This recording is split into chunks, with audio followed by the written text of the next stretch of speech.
Hi, welcome back. My name is Felicia. I'm a knitter living in Washington, D.C., and this is my little corner of the internet where I like to share all about my knitting and all of my fiber fun goodness that I have kind of going on. If this is your first time joining me, thank you so much for clicking on this video.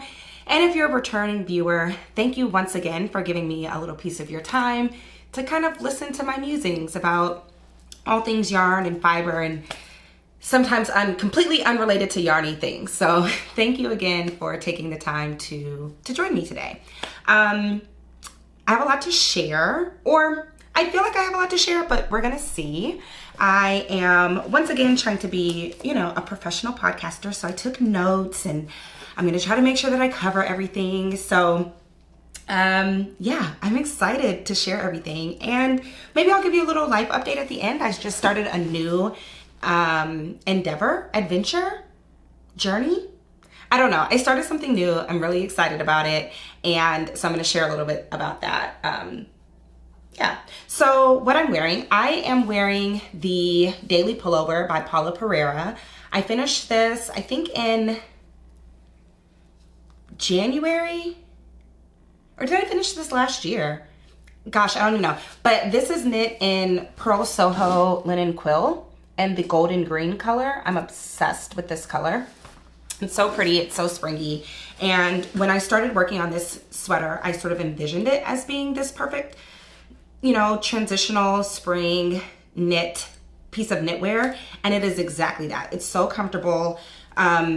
And I love the color. It's thin. It's perfect. I'm going to link to my Ravelry page for this project if you want to know about the needles and what size I knit and all of that. But just know that I'm obsessed with this yarn, and I'm obsessed with this pattern. And I definitely plan on making another one. I have a lot of linen quill just in my stash. I try to pick up a few skeins whenever it goes on sale on the Pearl Soho website. And so you can pick this up for, I mean, it's not cheap yarn by any means, but you can get a sweater's quantity for a relatively affordable price. I used about 2.5 skeins of this yarn, and I knit, I believe, a size 45. So if that, helps you any. And I think the next time I make this pattern, I think I might go up a size, make it just a little roomier and make it a little longer. I like this now, but I want something just a little bit cozier, or a version of this that's just a little bit cozier, I think would be really, really nice. So we'll see. I plan on getting another one of these on the needles this year. It's a really great knit. It's really easy. And I'll also link to the podcast episode where I talked all about it if you want to hear more of my thoughts in that realm. So that's what I'm wearing. It is fully like spring in DC, and spring in DC is my absolute favorite. I talk about this all the time. I love spring. I love fall. I love spring in DC because people are like coming back outside and the rooftops are opening and there's happy hours and outdoor brunches and all of that. But it feels like the spring window is getting very, very small, and I don't like to be hot. I don't deal well with extreme temperatures, just like physically. My body does not handle it very well, and so I'm trying to enjoy spring as much as humanly possible before the weather it's like summers in DC are just terrible. They're terrible. And I'm from Alabama. I have lived in many, many states in the United States, primarily in the deep South. DC has the worst summers by far of any place that I've ever lived. So I'm not looking forward to it. But what I decided to do, I don't know, I got bit with the bug maybe last year, and this is something I've been wanting to do for like a very, very long time, but I started a balcony garden. I am so excited. I can actually see it. There's a window kind of where the camera is, and I can see the tippy tops of my plants out on the balcony garden, and I'm so excited. I did a ton of research. I looked into just a bunch of different plants and thought about things that I wanted to grow, and spent a lot of time looking for planters and the right potting, or the right raised bed mix and soils and all of these things. And I ordered a bunch of stuff. Some of the stuff I ordered online.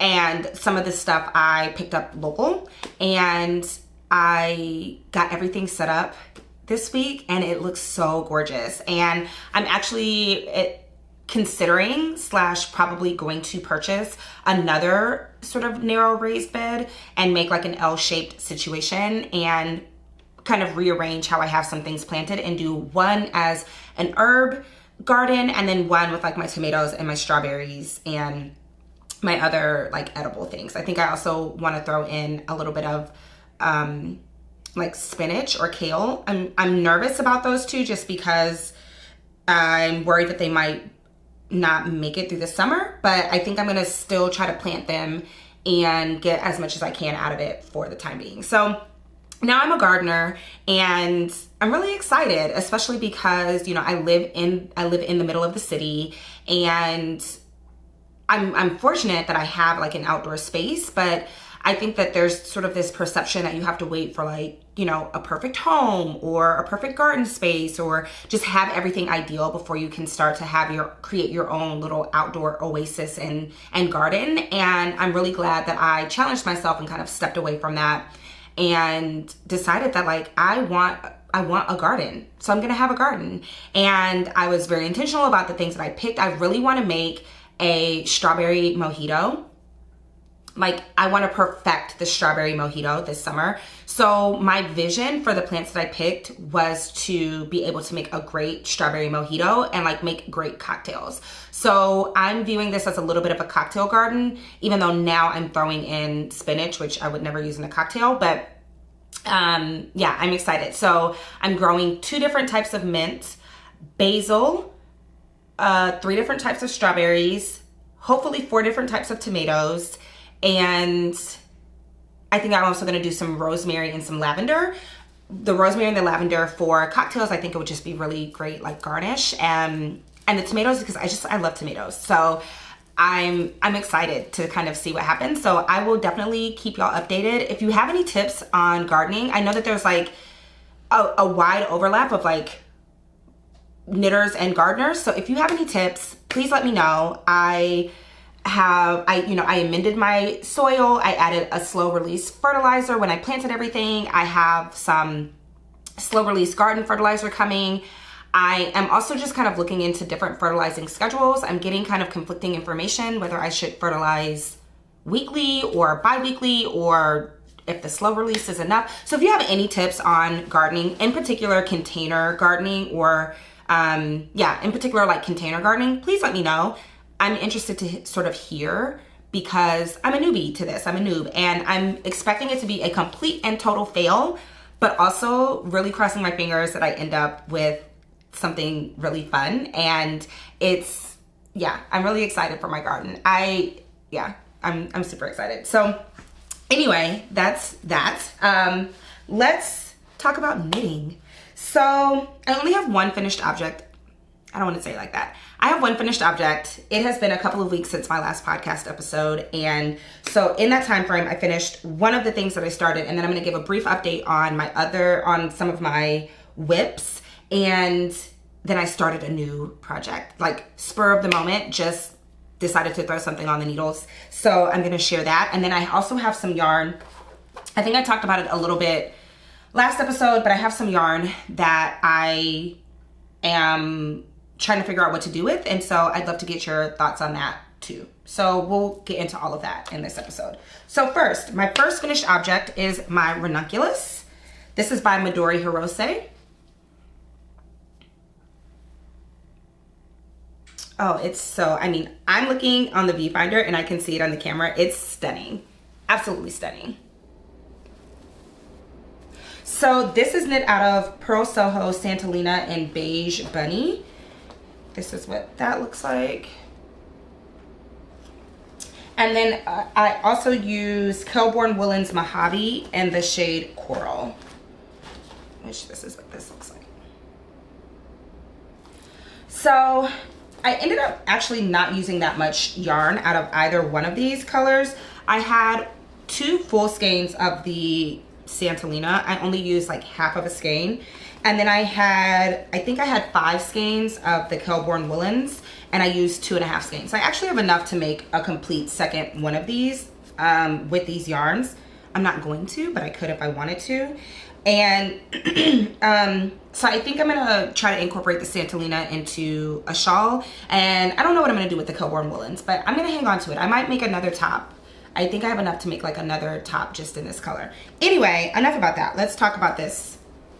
So I think last time that I showed this, I had finished the yoke and I was working on I had finished the raglan increases, and I was kind of trying to decide what I wanted to do. So I ended up adding, I think, a couple of more raglan increases, maybe 1 or 2, and then split for sleeves and just like knit, and just kept trying it on until I liked sort of the length of it. This one has a completely different fit. So this is the second ranunculus that I've made. I made another one, I believe, 2 summers ago that was purple, a purple like silk. And that one has a much closer fit, and it's just like a little bit of a different vibe. It's much more t-shirty, and this feels a little bit more like a tunic, if that makes sense. Like just kind of loose and flowy.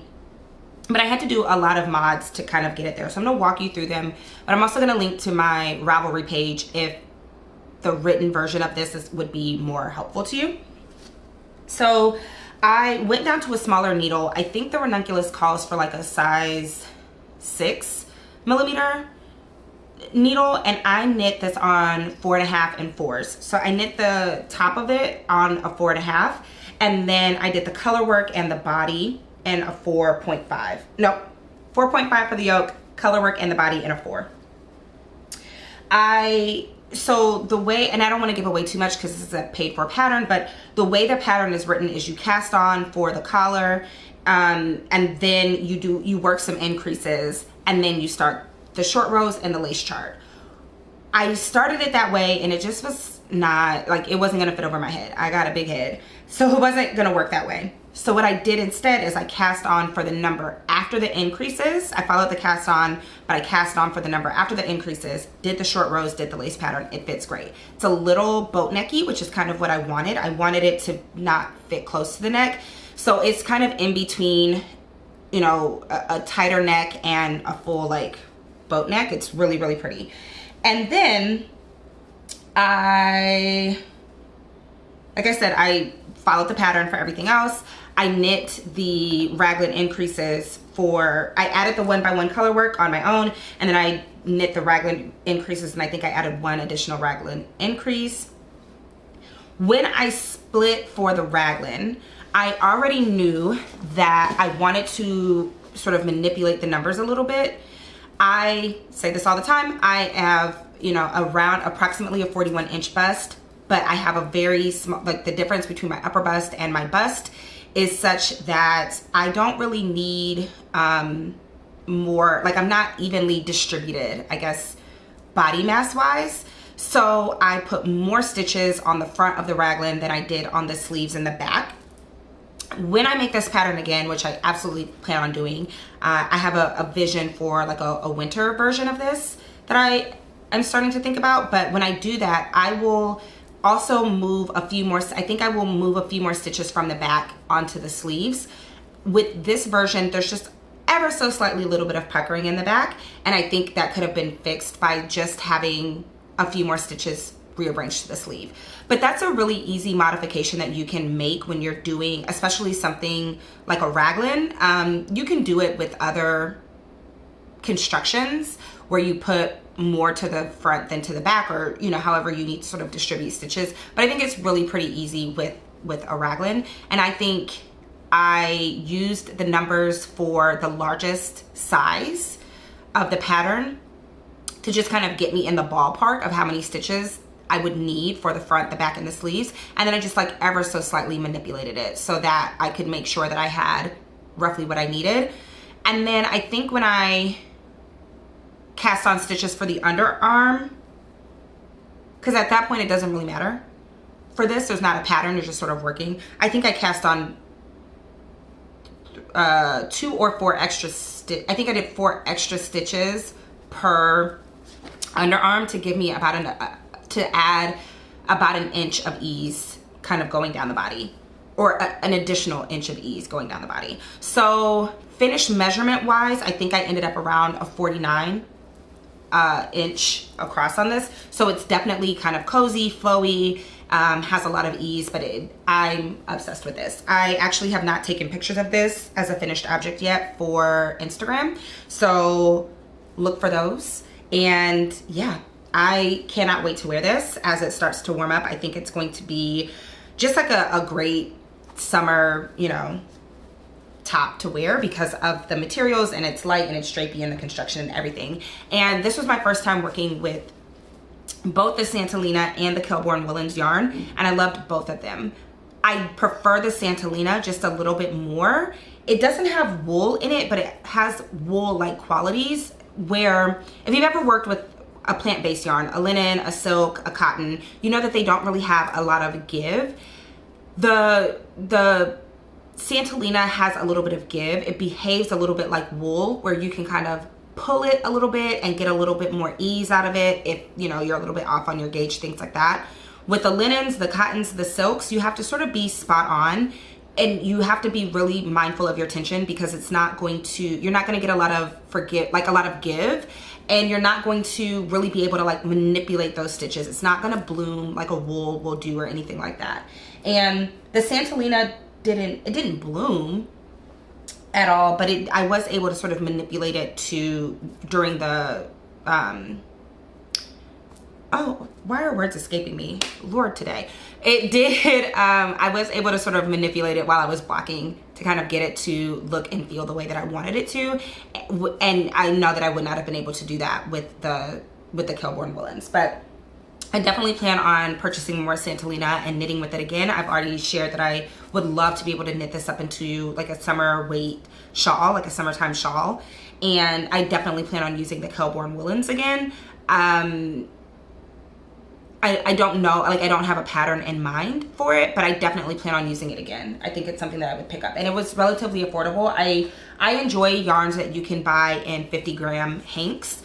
Even though I cleared out my local yarn shop when I bought it, I do appreciate being able to buy 50 grams, especially of more summer weight yarns, because sometimes you don't need that extra skein or that, you know, that extra 50 grams. And finding things to use scraps for is already hard enough, but then you throw in the fact that it's like linen and cotton, and that makes it even more difficult because you're not going to mix it with your other yarn scraps. Anyway, I'm rambling. So that's my finished object.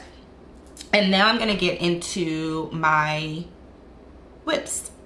I currently have 2 whips. I'm gonna run through the one that you've already seen because there's not a ton of progress on that. And then I'm also gonna share how I've been working through that. I've had a few people ask me about color work and how I do color work. And I think I might make a separate dedicated video to that, but it's gonna be a while. So I'm gonna try to answer a few of the questions that I've gotten in this part, and then I'm going to share my new spontaneous whip cast on. So I shared last week that I have been working on the Astrid by Junko Okamoto. This is the front. It is an all over colorwork sweater that has a cabled sleeve detail, and my goal is to finish the color work on this sweater by the end of the month. I have, let me check my handy dandy notes.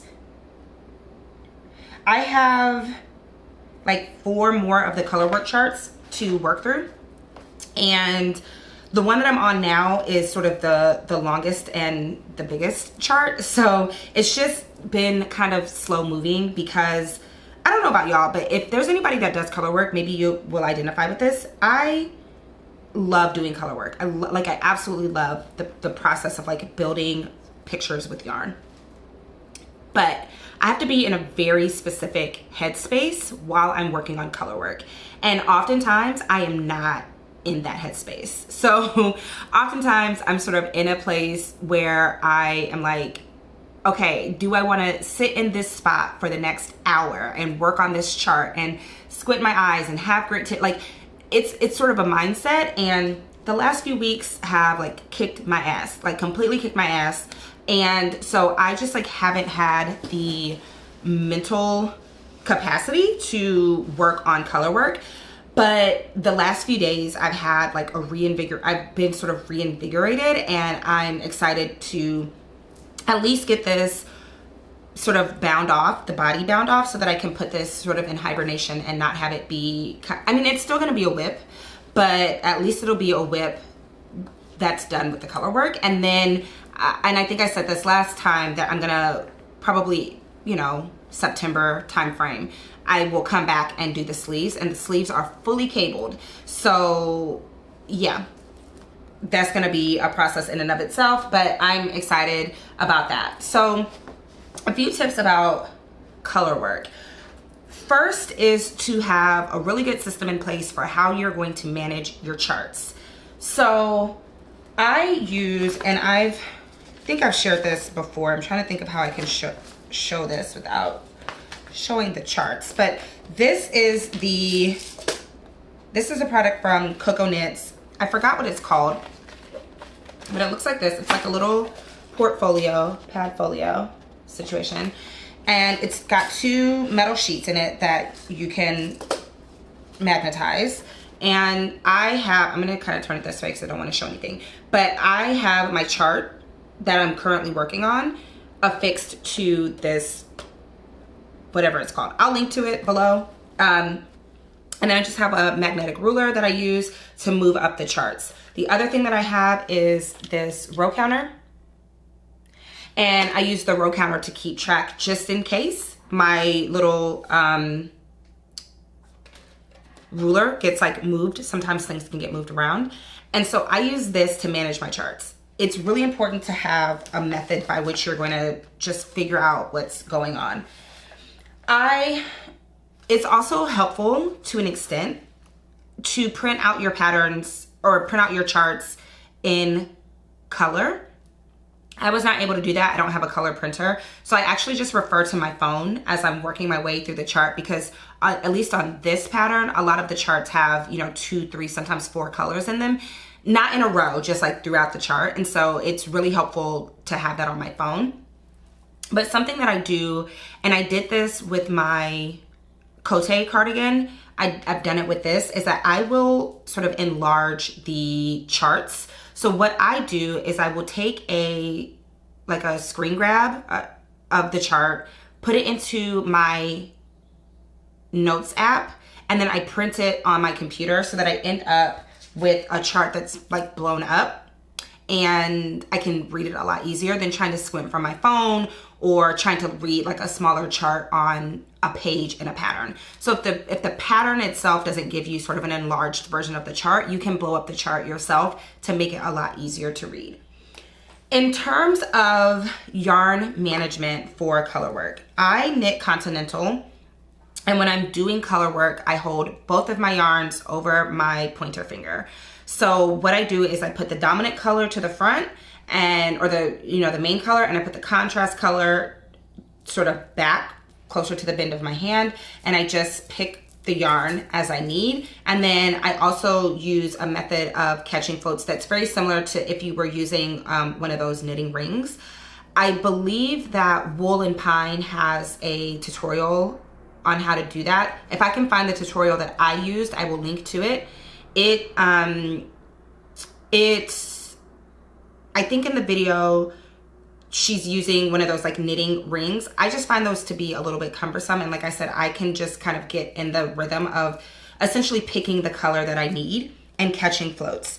So that's how I knit color work. It's not, fancy. I've tried to do it with 2 hands, and I can do it that way, but because I already knit continental fairly quickly, it's actually a lot easier for me and a lot more rhythmic for me to just pick the yarn that way than trying to come across and do all of that. But, that's sort of my method. The other thing that I do, and I will turn this inside. I'm gonna try to turn this inside out without getting my yarn all tangled. So I have a lot of colors on the outside, but what you will notice is that inside, there are not a ton of ends. And the reason that is the reason that I'm able to do that is that I will spit splice my yarns between rounds. So on each chart, I essentially only have those like 2 ends from the beginning of the chart and the 2 ends from the end of the chart. And I prefer to just spit splice and let the yarns kind of naturally fade from one yarn to the next yarn on their own. I picked up that technique when I was working on my Fox Thoughts pullover. And that one, you're marling yarns and you are working with, you know, sometimes you're working with like 4 different colors, 4 different balls of yarn. And it would have just been impossible to be able to weave in all of those ends. And yeah, that's just not my vibe. So I did that again on this pattern and it's been working out amazingly. I'm still gonna have ends that I have to weave in, but it's gonna be a lot easier to get them woven in when you're not having to weave in, you know, for every single time that you have a color change in a chart. So that's what I do when I knit color work. That's sort of my technique. And yeah, it works. And I think it's why I enjoy color work, is that I've sort of just like figured out what works for me and I'm able to make it be more fun than like tedious. That being said, I think my next color work pattern will probably be like a DK or a worsted weight, because this is my second like fingering weight color work sweater and it's taxing. It's mentally taxing. And I don't have it in me. But that's me today. So don't hold me to this if like 6 months from now I'm on here with, you know, a fingering weight color work sweater, because I like fingering weight yarn. It's my toxic trait. So that is whip number 1. Whip number 2 was a spontaneous cast on. So in my last episode, I talked about how I'm ready to knit a shawl. It's like shawl season for me, not in terms of wearing them, but in terms of knitting, of just like not having a fingering weight wool sweater color work on my needles in my lap and things like that. So a lot of you gave excellent shawl suggestions, and I actually have sort of like a running list of a lot of them. Some of them were ones that were already kind of on my radar, so I was happy to hear that people have knit them and enjoyed the process or really loved the finished object. And some of them are ones that I had never heard of before. So thank you so much for recommending those shawls. And I also mentioned that I'm planning on knitting at least 2, possibly 3 Cuddle Puddle wraps by my friend Darcy of Darcy Does It. But I want to buy yarn for that at Maryland Sheep and Wool in a couple of weeks. So I was sort of in this limbo of like really wanting to start a shawl, having a shawl pattern in mind, but wanting to go and buy the yarn in person. And the yarn that I'm planning on using for probably all 3 of them is Passion Knits yarn. So my plan is to make the larger size, which I think takes 2 skeins of, I think it's DK weight, but it could be fingering weight, but it takes 2 skeins either way. So my plan is to pick up some at Maryland Sheep and Wool so that I can like see the colors and figure out which one I'm really sort of gravitating towards, because I love all of the colors in this. I think it's the like coloring book line. I love every single one of the colors. So I want to see them in person and see if one sort of stands out as the one while I'm there. Anyway, so I was doing what I often do, which is scrolling through Ravelry at like 1 a.m. And I, some kind of way, ran into the Plumpy shawl by Andrea Mowry. And I love brioche and garter. And I had a really good experience knitting the What the Fade shawl that I knit last year out of my birthstone yarn. So I was like, oh, I could do that. Let me, like, in the morning, I'll look through and see if I have enough yarn for this. So the next day I went through my stash, and I have been a subscriber to the Magpie Fibers Fiber Society for a couple of years now. And I have not used any of the yarn because it's like an awkward amount of yarn for me. So you get 2 skeins of yarn. They're either Swanky Sock or Swanky DK. 2 skeins of yarn is not enough to make a sweater for me. 2 skeins is like, I don't know, it's just like a weird amount of yarn. And so I just like have had all of these skeins of yarn just sort of building up in my stash with no plans to use them at all. And so I went through and I pulled out 4 skeins of plumpy DK, of swanky DK to knit the plumpy. And I am doing the 4 color DK version. There's a 3 color sport weight version. I'm doing the 4 color version. And the pattern recommends to do a fade with a pop of color. So I'm going to show you the fade. It's not like a dramatic fade, but it works. So this is my first color of the fade. This is the second color of my fade. I'm actually really obsessed with this color. And then this is the third color of my fade. So this is my fade.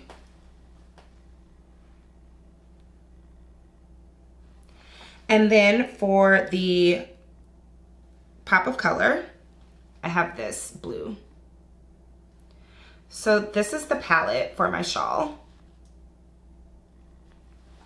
It's pretty subtle. It's not the palette that I would have picked if I was purchasing yarn, but I didn't want to buy yarn because I know I'm going to Maryland Sheep and Wool and I wanted to cast something on. So this is what I have so far.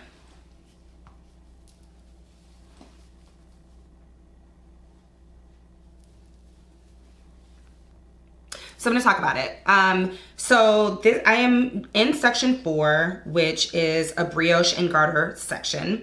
And the colors that I'm working with right now are these 2.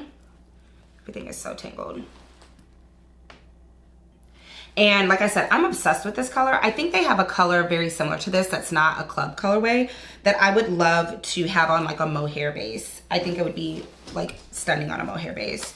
Anyway, if you are not familiar with this pattern, it's sort of asymmetrical. So right now I am building out, you kind of like build out the wingspan and then you taper it just on one side. And so it's sort of a parallelogram of sorts.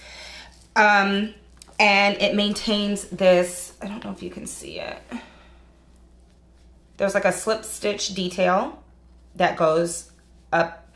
And it's also a fade. So like this section is 2 colors together. And then this section is 1 color. Or is it 2? No, it's 1 color. And then you do these sections of brioche. So this section of garter is actually 2 colors together. And so far, I've really, really been enjoying it. I personally love knitting brioche. Again, I think part of it is because I am a continental knitter, so the yarn, the like slip one yarn over motion is very rhythmic, and then you sort of have these breaks of the garter. I will say the brioche sections are not as mindless as they were in What the Fade because of how you are increasing and decreasing in order to maintain the shape of the shawl. So I have to concentrate a little bit more on the brioche parts of it, but so far I've really, really been enjoying this, and it's so soft. It's so soft because the Swanky DK is a merino cashmere nylon base, so it's super duper soft. And I was kind of unsure how I felt about the palette, and especially after the first brioche section, I was like, I don't know. And then I added this color that I'm obsessed with, and then I was like, I'm still undecided. And I feel like this happens to me whenever I feel like this happens to me in like every project where there like comes a point in the project where I'm like, oh, every decision I've made about this project is completely 100% wrong. But I am going to trust the process. These colors are great. This yarn is great. The fade looks really pretty. Every version of this pattern that I've seen on Ravelry looks stunning. So I'm just gonna trust the process. And I'm already even thinking about doing another one. I want one that's very vibrant. I want one with a very sort of playful fade in it. And I think I want to follow sort of the, not guidelines, but the recommendations that she gives for the sport weight one, to do a 4 color DK weight one, or maybe just do a sport weight one. For the sport weight, she recommends having 2 colors that are like a more of a solid color, and then like a fun pop of color that kind of incorporates and plays with that. And I think that would look really, really fun and something really, really bright, even maybe neon.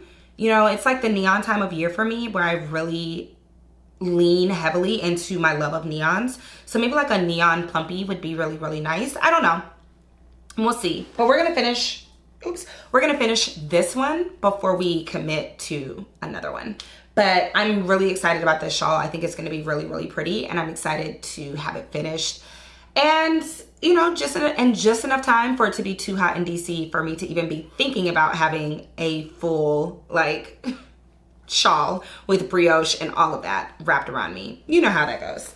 So that's all that I'm working on in terms of whips. But I do have some yarn that I want to, like, workshop with you all on and kind of present to you my dilemma, and then solicit you for advice and see your, like, get some of your thoughts and feedback, because y'all give amazing advice and are like really good at helping me figure out what I want to do. Even if I don't do what you recommend, it helps to like jumpstart my brainstorming process. So I'm going to share that yarn with you because yeah, I have thoughts and questions and ideas. Okay, so last year at Maryland Sheep and Wool, Magpie Fibers opened their flagship store, and I picked up 3 skeins of this Equinox Sport in the color Bougie Beaver. It is 60% silk, 40% linen, 365 yards per 115 grams. It is stunning. Here's the problem. I don't know what I want to do with this yarn. So I caked up this yarn and I decided that I was going to swatch with it, because I think that swatching, when you don't know what to do with a yarn, I think that swatching it is a really great way to kind of get a sense of what the yarn might be best used for, right? Like, some yarns look really beautiful in stockinette, some of them don't. Some of them look better in garters, some of them look better with lace, some of them look better with cables, and you don't really know that until you start to swatch it.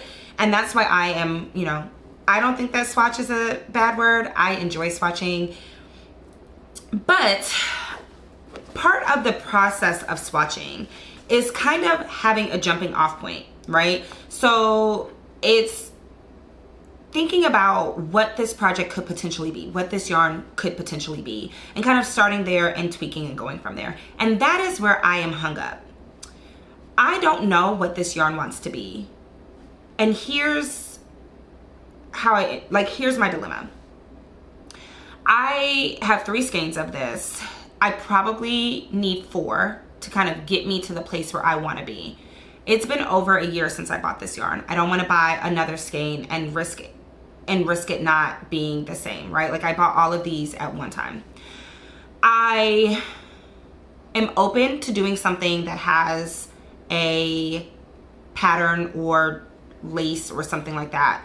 But I want this to be kind of a carefree, effortless garment, both in the construction, but also in the way that I wear it. I am kind of in love with the idea of having a summer sweater or like a long sleeved summer top, because the sun in the summertime is brutal, and having your arms covered, I enjoy having my arms covered when it's really hot because I don't want to get burned, but I also like don't want to wear a wool sweater. So linen and silk feels like the perfect combination to have something that's long sleeved and kind of oversized, like a beachy vibe. But again, I only have 3 skeins of this yarn, and so I don't want to be playing yarn chicken or anything like that. Although I enjoy a good game of yarn chicken, I don't want to do that with this particular garment. And because this is not wool, the ability to sort of like stretch it and kind of get another inch or 2 out of it is not really there, because it's just not really gonna do that. Like, this yarn has no give. So I have a couple of patterns in mind. I don't know. So if you have any recommendations for a good summer top that, and I also want to use a majority of the yarn. So a top like the Ranunculus, a top like the Love Note is not really ideal because, one, I don't want to knit another Ranunculus right now. If I do another one, I want it to be more of a winter vibe. I've never knit a love note. I like the love note in theory, but I don't love the neckline of the love note. It's very boat necky, and I'd have to purchase the pattern to see how I could adjust for that, but I don't love like a super wide boat neck top. And yeah, I was going somewhere with that.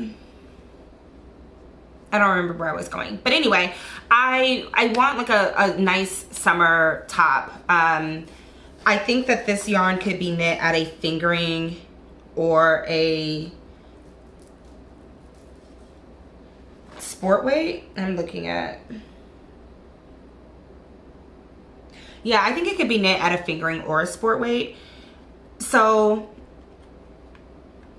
yeah, I think when I originally purchased it, I had the Rift Tee by Jacqueline Cieslak in mind, and I might go back to that. I don't know. There's something about this yarn and that top that I don't see it anymore.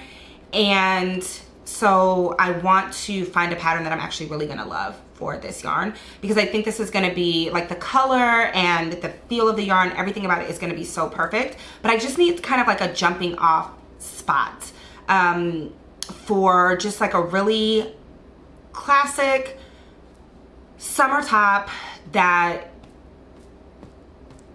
is gonna be easy to wear, not gonna be, and like something I can just like easily slot into my wardrobe, kind of an instant classic, as opposed to something like my neon ranunculus, which is gonna be, you know, which is like a standout statement piece. I want this to not be that. I want this to be more of a staple than a statement. So if you have any pattern ideas, please let me know. I am probably gonna swatch this just in stockinette just to get a sense of the gauge that I like this knit at, and then kind of go from there. So hopefully on the next episode I will be able to share hopefully a whip using this yarn, but if not, at least a swatch and some more thoughts about what I want this yarn to be. Other than that, I don't have any, again, I don't really have any projects in mind. I kind of want to just get my needles clear, or as clear as possible, ahead of Maryland Sheep and Wool, so that I can enjoy that. I plan on putting out another episode before Maryland Sheep and Wool, but I'm also planning on vlogging for Maryland Sheep and Wool. So if there's anything in particular you want to see or know about Maryland Sheep and Wool, please let me know. I'm gonna do a vlog and a sit down episode very similar to what I did last year. So I will link to that video if you wanna see sort of what I did. But I am planning to go to Yarn Centric, which is a, kind of like an indie dyer kind of event that is on Friday. And then I'm gonna be at Maryland Sheep and Wool probably on Saturday and on Sunday. It's TBD. It will honestly and truly depend on the weather, but I'm excited to go. I'm excited to meet people, to see people. I'm also planning on going to the Magpie shop because I think it's not gonna be that far from Yarn Centric, and I want to, there's a couple of yarns that I want to find a matching floof for, specifically the collaboration that Lola Bean Yarn Co. did with Magpie, the Black Beaver. I want to find a nice mohair to go on top of that, so I think I'm gonna invest in that from Magpie. And so with all of that, I'm kind of just trying to like have everything cleared off my needles, have everything kind of like set and ready for me to go and just like experience the creativity and not be worried about what I sort of have on my needles. There's nothing that I'm really like on the market for except for 2 floofy yarns. So it's gonna be exciting to sort of see what the dyers have, to see what, you know, the vendors at Maryland Sheep and Wool have. I have a little bit of a better idea of what to expect when I go. So I think I'll be able to strategize and work that out and figure that out a little bit better.